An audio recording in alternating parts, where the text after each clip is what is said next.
और कार्य की कॉमन बात चल रही थी कि ये कब नहीं होता है, तो कब ये जीरो होंगे ये हमने पढ़ लिया था। ये विस्थापन और कार्य का सूत्र भी क्या होता है, बल इंटू विस्थापन। तो विस्थापन अगर कहीं जीरो होता है तो उसका कार्य भी क्या होता है, जीरो होता है। तो विस्थापन कब जीरो होता है या कार्य कब जीरो होता है, कोई वस्तु ऊपर फेंकी और वो वापस लौट के आपने वापस कैच कर ली, उसी जगह पर आ गई वापस। फिर कोई वस्तु कहीं भी गई और लौट कर क्या हुआ, वापस उसी जगह पर आ गई। और तीसरा, कोई चीज अगर गोल गोल घूम रही है, वृत्ताकार गति कर रही है, जैसे यहाँ से शुरू हुई और एक चक्कर लगा के वापस क्या होगी, यहीं पे आ गई, तो भी क्या हुआ, विस्थापन नहीं हुआ। विस्थापन के लिए क्या होना चाहिए, जगह चेंज होनी चाहिए, कुछ ना कुछ वो दूरी तय करे, यानी पहले वाली जगह पे वापस नहीं आए, तो ये विस्थापन होता है। तो ये बात आप ध्यान रखना, ये विस्थापन से रिलेटेड आपसे कुछ क्वेश्चन पूछ चुका है। तो इसके बाद में अब आगे जो है इसके अंदर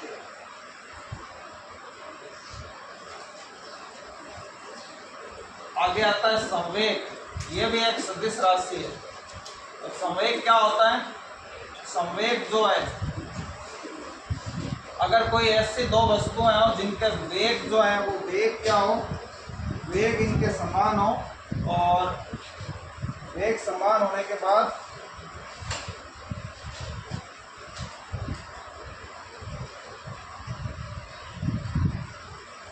अगर उनके वेग समान हो, जैसे एक कार है, अगर यहाँ बीकानेर से जयपुर जाना है, मान लेते हैं 350 किलोमीटर है, और उस कार ने वो दूरी 350 किलोमीटर की जो है जयपुर की दिशा में 7 घंटे में तय की, तो उसका वेग कितना हो गया, 50 किलोमीटर प्रति आवर। और एक ट्रक है, उसने भी जयपुर की तरफ वो भी गया, उसने भी गति की और उसने भी 7 घंटे लगाए, तो यहाँ वेग क्या हो गया, बराबर हो गया। अब सपोज करो आपको पेमेंट करना है, तो अगर आप वेग के अकॉर्डिंग पेमेंट करोगे तो ट्रक को और कार को क्या करना पड़ेगा, आपको बराबर पेमेंट करना पड़ेगा। लेकिन फिर ऐसा नहीं होता है, पेमेंट किसका ज़्यादा होगा, ट्रक वाले का ज़्यादा होगा, सामान पहुंचाने के दृष्टिकोण से, ठीक है ना। तो इस कारण से फिर यहाँ एक नई राशि का उपयोग किया जाता है, जिसको क्या कहते हैं, जिसको कहते हैं संवेग। संवेग क्या होता है, द्रव्यमान इंटू वेग, यानी जब वस्तुओं का वेग समान होता है किसी वजह से और उनका द्रव्यमान अलग होता है, तो फिर उनकी तुलना वेग से नहीं होती, किसके आधार पे होती है, संवेग के आधार पे होती है। और चाहे दोनों चीजें भी अलग अलग हो, द्रव्यमान भी अलग अलग हो, मान लो ट्रक ने 7 घंटे के बजाय 10 घंटे भी लगाए, तो फिर तो भी उसका जो मेहनताना है वो किस हिसाब से दिया जाएगा, उसको संवेग के हिसाब से दिया जाएगा, यानी कि उसकी तुलना हमेशा किससे की जाएगी, क्योंकि उसका वजन भी ज़्यादा था। तो ध्यान रखना, ये संवेग क्या होता है, ये द्रव्यमान और वेग का क्या होता है, गुणनफल होता है, ठीक है। उसके बाद आगे इसके अंदर जो महत्वपूर्ण जो इसके अंदर फिजिक्स के अंदर है, त्वरण की बात हो गई थी, फिर से एक बार मैं रिपीट कर देता हूँ। त्वरण क्या होता था, त्वरण बराबर वेग में परिवर्तन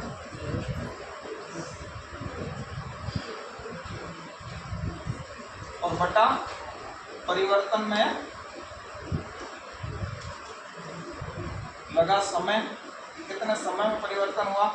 अब देखिए कई बार हमें इसकी इकाई पूछ लेता है, जैसे आपको संवेग की इकाई पूछे तो ये व्युत्पन्न मात्रक है, तो संवेग की जो इकाई है वो पूछ ले, तो द्रव्यमान की इकाई क्या है, किलोग्राम या ग्राम भी हो सकती है, ठीक है।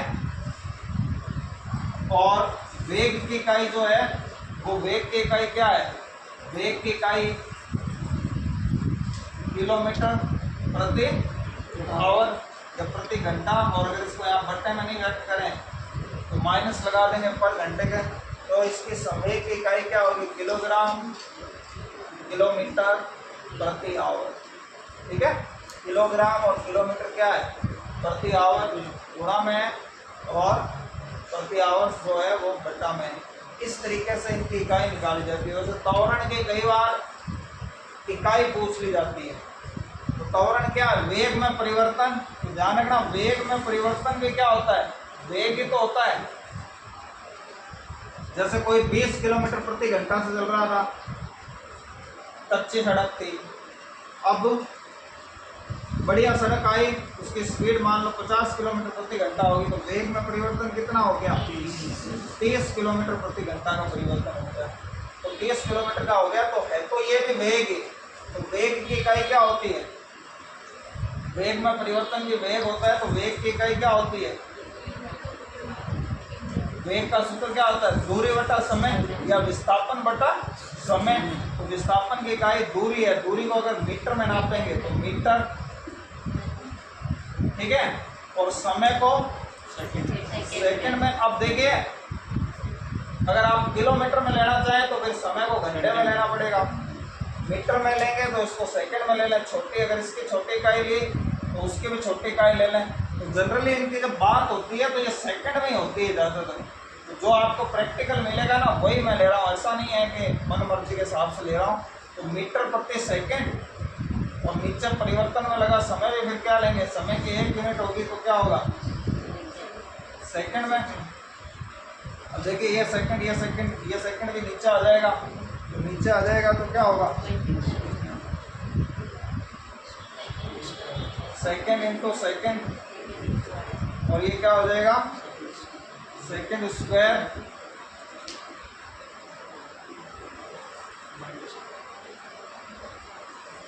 तो ये सेकंड स्क्वायर हो गया। इसको ऊपर लाए तो क्या हो गया, वो पावर माइनस में होगी। तो मीटर प्रति सेकंड स्क्वायर इसको बोलेंगे। ये त्वरण की इकाई होती है जनरली। ठीक है, तो आपको बस वो यूनिट देखनी है। ये चीज ऑप्शन में होगी कि किलोग्राम है कि ग्राम है। तो ध्यान रखना, इसमें भी ये पद्धतियां होती है। एक होती है एमकेएस पद्धति, मीटर किलोग्राम और सेकंड पद्धति, और एक होती है सीजीएस पद्धति, सेंटीमीटर ग्राम सेकंड। ठीक है, तो वो जरूरत के अनुसार कि अगर हमारी राशि बड़ी है, अब बीकानेर से जयपुर की दूरी बहुत ज़्यादा है, 350 किलोमीटर है, तो इसको मीटर में नापेंगे तो बहुत लंबा हो जाएगी, इसलिए हम उसको किलोमीटर में व्यक्त कर लेते हैं छोटी राशि के तौर पर। और उसी तरह अब देखिए पैटर्न है, अब यूँ तो किलोमीटर से भी, जैसे मील है वो लगभग 1.5 किलोमीटर के बराबर होता है, तो मील में भी हम उसको नाप सकते हैं। लेकिन अब मील का चलन नहीं है, क्वेश्चनों में चलन किसका है कि दो शहरों के बीच की दूरी किलोमीटर में नापी जाएगी, तो इसलिए मैंने यहाँ किलोमीटर में ली। और दूसरे ये त्वरण है, इसको जनरली मीटर में लिखा जाता है। तो ध्यान रखना, ये मीटर सेकंड स्क्वायर होता है, ये एक भौतिक राशि है। बस मैन आपको ये बात ध्यान रखनी है कि ये चीज़ क्या है, इसका सूत्र क्या है, प्लस इसकी इकाई क्या है, ये बातें अपने को ध्यान रखनी है। अब उसके अलावा आगे जो है संवेग के बाद में अब आगे आता है एक पृष्ठ तनाव।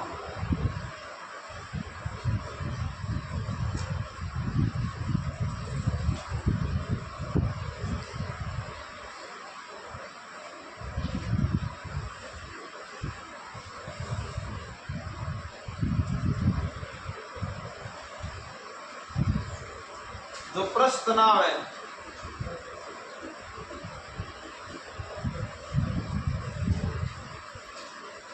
तो ये जो पृष्ठ तनाव है, ये पृष्ठ तनाव क्या चीज होती है, तो ध्यान रखना, जो भी लिक्विड होता है, लिक्विड, उन लिक्विडों में एक खास गुण होता है कि उनके अणुओं के बीच में आकर्षण बल होता है। ये हमने पढ़ा था कि सबसे ज़्यादा आकर्षण बल ठोसों में होता है, और ठोसों के बाद जो आकर्षण बल होता है वो किस में होता है, द्रवों में, और सबसे कम किस में होता है, गैसों में। तो जैसे कोई लिक्विड है,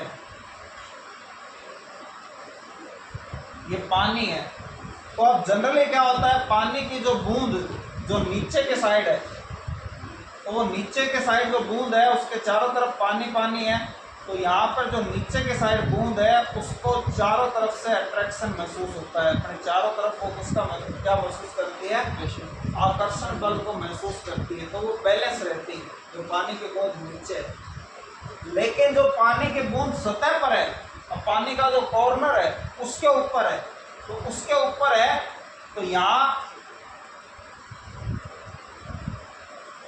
ये नीचे की तरफ तो इसके बल लगता है, आकर्षण बल लगता है, लेकिन ऊपर इसके क्योंकि कोई है नहीं तो इसको कोई आकर्षण बल जो है, ठीक है। तो ध्यान रखना, द्रव की जो एकांक सतह होती है, एकांक शब्द जब आए तो एकांक का क्या मतलब होता है कि आप जो भी उसकी दूरी की यूनिट लें उसको आपको किस में रखना है, इकाई में रखना है। जैसे आप अगर इसको किलोमीटर में नापेंगे दूरी को तो 1 किलोमीटर ही रहेगी ये, अगर मीटर में नापेंगे 1 मीटर रहेगी, अगर सेंटीमीटर में नापेंगे तो 1 सेंटीमीटर रहेगी, ठीक है। तो ये जो है एकांक सतह पर लगने वाला जो बल होता है, एकांक सतह के लंबवत लगने वाला, इस चीज को क्या कहते हैं, लंबवत, हॉरिजॉन्टल, ठीक है। एक होता है क्षैतिज, क्षैतिज क्या होता है, जमीन के समांतर होता है, तो जमीन के जो समांतर होता है इस चीज को कहते हैं क्षैतिज। और एक होता है लंबवत, लंबवत क्या होता है, जो लंबवत होता है वो लंबवत ऊपर से नीचे की तरफ जो लगता है, यानी किसी चीज पे किसी लाइन पे लंब डालते हैं, इसको बोलते हैं लंब डालना, यानी ऊपर से नीचे की तरफ कोई भी बल लगता है, तो एकांक सतह पर लगने वाले बल को क्या कहते हैं, पृष्ठ तनाव कहते हैं, ठीक है। अब इस पृष्ठ तनाव की वजह से द्रवों में कई सारे गुण आ जाते हैं।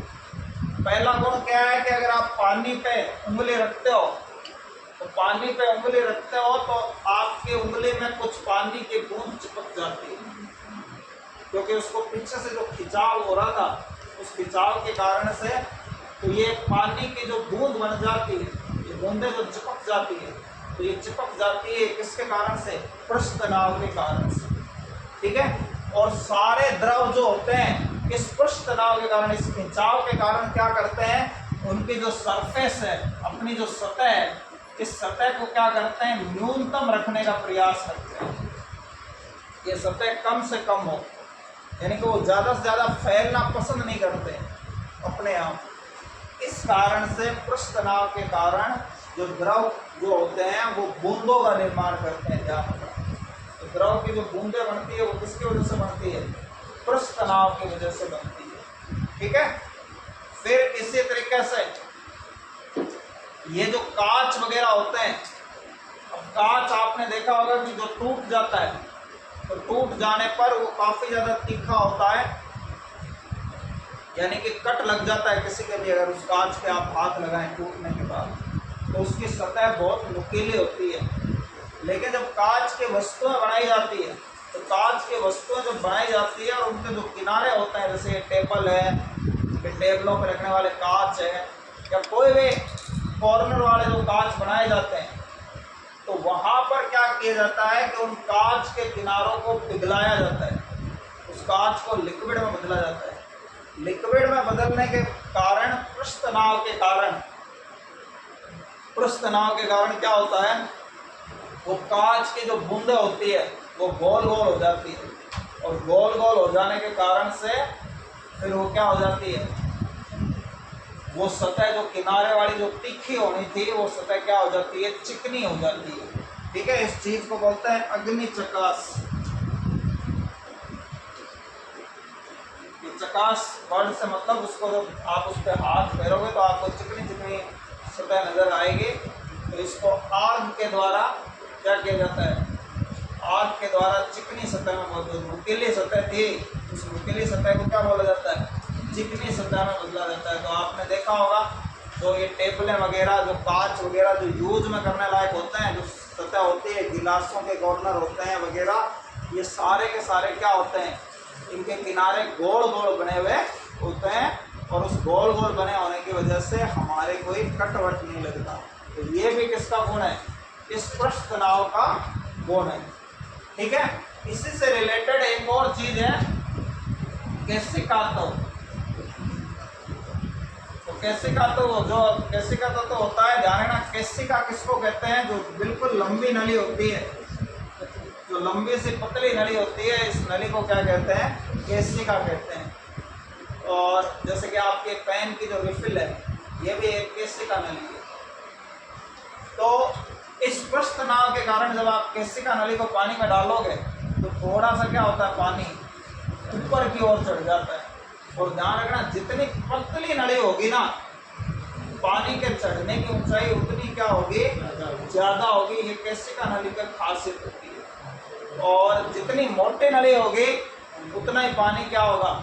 तो केशिका पहले भी आया था, मैंने आपको बताया था कि हमारे खून की जो नलियां हैं वो भी कई हिस्सों में जाके बहुत ज़्यादा बारीक हो जाती है, जिनको केशिका कहते हैं। तो केशिका से मतलब क्या है, बिल्कुल बारीक नली। और केशिका तत्व क्या है, केशिका तत्व क्या है कि इस नली में इस पानी का ऊपर की तरफ चढ़ना, ठीक है। ये भी किसकी वजह से होता है, केशिका नली में द्रव का चढ़ना भी पृष्ठ तनाव के कारण होता है। और इस वजह से कई सारी, अब ये देखिए केशिका तत्व भी है और पृष्ठ तनाव के कारण से ऐसा है कि जो स्याही है, पहले क्या होता था, जब लिखा जाता था पहले ये वाले पेन नहीं थे, भरने वाले पेन भी नहीं थे, लकड़ी की एक नुकीली कलम होती है, उसको स्याही में डुबोते फिर लिखते, फिर डुबोते फिर लिखते। तो उसमें जो स्याही थोड़ी बहुत चढ़ती, वो किसकी वजह से चढ़ती, केशिका तत्व की वजह से चढ़ती, ठीक है। वहाँ ध्यान रखना, एक पेन की नोक को नुकीला रखने का जो रीजन था वो ये केशिका तत्व उत्पन्न करना था उसमें, ये नहीं है कि पतला लिखा जाए। फिर चलो ये तो एक फायदा हो गया कि भाई पतला लिखा जाता है, कागज कम लगता है, वो वाला फायदा तो हो ही गया, लेकिन वहाँ नुकीला रखने का एक कारण ये भी था। इसी तरह जो लालटेन होती है, उस लालटेन में या पहले जो चिमनी होती थी, अब तो चलो नहीं होती ये चीज़ें, तो चिमनी में भी क्या होता था, आपको पता है, तेल नीचे रहता था या स्टोव होता था, उस स्टोव में नीचे रहता था, चिमनी में नीचे रहता था, लेकिन उसके अंदर एक बत्ती होती थी, उस बत्ती की सहायता से, या आज भी आप दिए में देख सकते हैं, दिया जो है उसमें ऊपर की सतह पे आग लगती है और तेल नीचे होता है, तो ये तेल नीचे से ऊपर किसके कारण जाता है, इस केशिका तत्व के कारण। और चढ़ने का रीजन क्या है, ये पृष्ठ तनाव, ठीक है। तो इस केशिका, इसी तरीके से और भी बहुत सारे जो गुण हैं जिसके कारण ये जल जो है ये ऊपर चढ़ता है, मतलब केशिका, मतलब बहुत सारी और भी चीज़ें हैं जिसमें ये पानी नीचे से ऊपर की तरफ चढ़ता है। तो ये ध्यान रखना, ये पृष्ठ तनाव है, ठीक है। अब उसके बाद में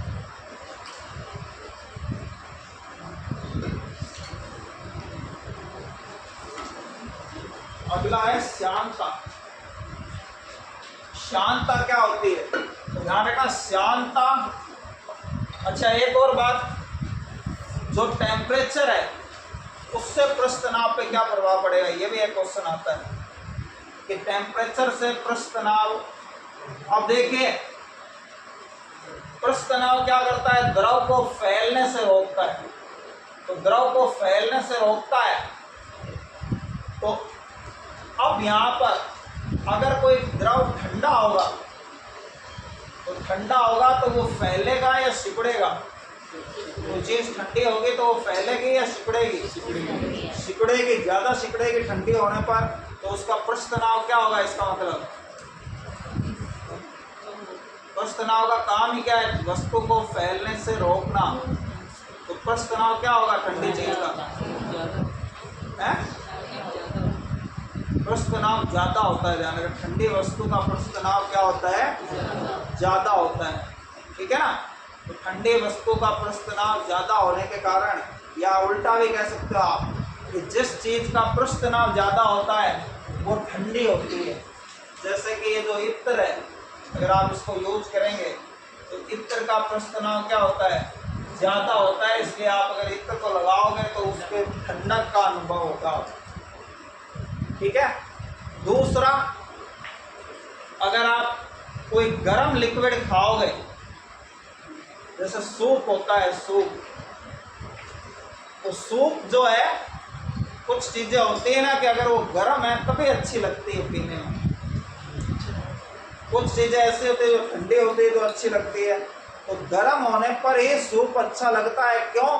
क्योंकि गर्म होने पर वो क्या होता है, उसमें पृष्ठ तनाव उसका कम हो जाता है। तो पृष्ठ तनाव कम हो जाएगा तो वो थोड़ा ज़्यादा फैलेगा जीभ के ऊपर। जीभ के ऊपर ज़्यादा फैलेगा तो फिर उसका स्वाद आपको क्या होगा, थोड़ा ज़्यादा अनुभव होगा। और अगर वही चीज़ ठंडी हो जाएगी तो बिल्कुल खराब सी लगेगी। उसका कारण क्या है कि खराब चीज़ जो है वो पृष्ठ तनाव उसका कम हो जाएगा, और कम हो जाने की वजह से वो जीभ पर अच्छी तरह से फैलेगी नहीं, इसलिए स्वाद का अनुभव नहीं होगा। तो आपको ये बात ध्यान रखनी है कि गर्म करने पर किसी भी वस्तु का पृष्ठ तनाव कम हो जाता है और ठंडा करने पर क्या हो जाता है। ये 5-7 बातें हैं जो पृष्ठ तनाव के ऊपर क्वेश्चन आता है। फिर इसके बाद जो है अगला जो बात कर रहा था मैं श्यानता की। श्यानता को इंग्लिश में विस्कोसिटी कहते हैं। तो कईयों ने इसकी इंग्लिश जो है इसका थोड़ा सा प्रोनाउंसिएशन बिगाड़ के इसका नाम रख दिया विस्कासिता, हालांकि इसको कहते हैं विस्कोसिटी। तो ध्यान रखना, श्यानता भी लिखा हुआ होता है और विस्कासिता भी लिखा हुआ होता है। दोनों नाम आपको ध्यान रखना है। कि अब देखिए, आपको पता है कि भाई लिक्विड में बहने की प्रवृत्ति होती है, वो बहता है, फ्लो होता है उसका, लेकिन उसी लिक्विड में अपने बहने का विरोध करने की भी क्षमता होती है। कि उस लिक्विड के अंदर एक ऐसा सिस्टम होता है जो खुद उसी के बहने का क्या करता है, विरोध करता है। तो सभी द्रवों में अपने बहने के गुण का विरोध करने का क्या होता है, गुण होता है। तो ये बहने का विरोध करने के गुण को ही क्या कहते हैं, श्यानता कहते हैं। अब देखिए, बहने का विरोध कैसे करता है, इस बात को आप सिंपल ही समझ लें कि मान लो 5-7 हम गेंदे हाथ में ले लें और उनको ऐसे फेंकें, तो उनको फेंकेंगे, उन गेंदों में कोई संबंध नहीं है, तो वो गेंदे क्या होगी, काफ़ी दूर तक लुढ़कती हुई जाएगी। जितना आप जोर लगाएंगे उस हिसाब से वो उतनी ज़्यादा दूर तक जाएगी। लेकिन उन्हीं गेंदों को अब हम क्या करें कि धागे से आपस में बांध दें। मान लो रबड़ की गेंद है, सुई से उनको गेंदों को आपस में सिल दें, हालांकि बीच में गैप रखें, लेकिन फिर भी उनको धागों से बांध दें। और फिर उन्हीं 5 गेंदों को आप फिर उसी बल से, जितना आपने अलग अलग तब बल लगाया उतने बल से आप फेंको, तो क्या होगा, कौन सी कंडीशन में ज़्यादा दूरी तय होगी, पहले वाली कंडीशन में ज़्यादा दूरी, क्योंकि वो बंधे होते हैं। तो इसी तरह लिक्विड में भी अणु एक दूसरे से क्या होते हैं, बंधे हुए होते हैं, उसकी लेयर होती है। तो एक लेयर दूसरी लेयर के ऊपर क्या लगाती है, घर्षण लगाती है। आपको कोई पूछे कि भाई द्रवों में विस्कासिता क्यों होती है, श्यानता क्यों होती है, तो उसका कारण आप बताएं। भाई एक द्रव दूसरी द्रव पर क्या लगाती है, घर्षण बल लगाती है।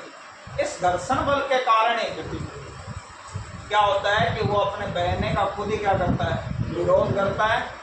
अब देखिए, श्यानता ज़्यादा किसकी होगी, तो जाहिर सी बात है जो पतले द्रव है वो ज़्यादा दूरी तक बहेंगे, तो उनकी श्यानता क्या होगी, ज़्यादा थोड़ी होगी, कम होगी। उनके अंदर बहने की प्रवृत्ति कम है, ज़्यादा है, तो इसका मतलब विरोध की प्रवृत्ति क्या होगी, कम होगी। तो पतले द्रवों की श्यानता क्या होगी, कम होगी। यानी आप एक तो पानी को बहाओ, पानी एक दूरी तय करेगा, और एक दही है, उस दही को बहाएं, तो दही को बहाएंगे तो वो कितनी दूरी तय करेगा। उसी तरह मान लो दूध है, एक तो दूध को बहाएं और एक शहद को बहाएं, तो ज़्यादा दूरी तक कौन बहेगा, दूध बहेगा। तो जो कम दूरी तक बहता है उसकी श्यानता ज़्यादा होती है। तो ज़्यादा श्यानता किसकी है, दही की श्यानता ज़्यादा है। तो आपको ये पता चल जाएगा कि जो चीज़ गाढ़ी होती है उस गाढ़ी चीज़ की जो श्यानता है वो क्या होती है, अधिक होती है। ठीक है, तो इस प्रकार से ये जो श्यानता होती है, इस श्यानता का भी आपको ध्यान रखना है। आपको 2 लिक्विड की तुलना की जा सकती है कि किसकी श्यानता ज़्यादा होगी, किसकी श्यानता जो है कम होगी। ठीक है, तो ये जो है आपके इसमें श्यानता का टॉपिक है। श्यानता के टॉपिक के साथ ही चलिए एक बार ये यूनिट्स वाला जो है ये आपके समाप्त हो गया। एक चैप्टर जो है फिजिक्स का यूनिट्स का जो है ये यूनिट्स